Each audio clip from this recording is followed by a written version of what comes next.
Hello all. In automation, logic is everything. What happens when your system needs to make decisions automatically based on data? The answer in this video. I will show you how to use if, switch, and merge nodes in n8n to build smart workflows. Let's start with the first node, if.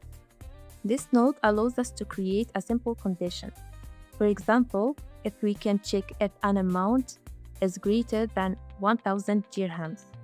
If it's true, the workflow follows one path. If it's not, it follows another. Now let's handle multiple cases. Instead of just true or false, we can route data using a switch node. For example, we can classify tickets based on priority, high, medium, or low. Each value goes to a different path. After splitting data, we sometimes need to combine it again. That's where the merge node comes in. It allows us to bring multiple branches back into one workflow.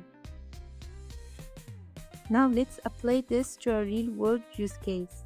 Imagine you receive support tickets through a webhook.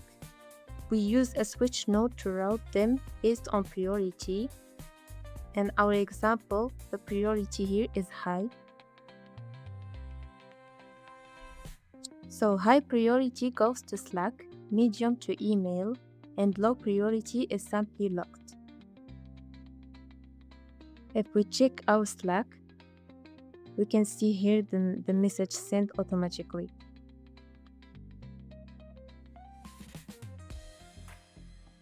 To summarize, if filters data, switch routes it, and merge combine it. These are essential building blocks for any automation. Thank you for watching.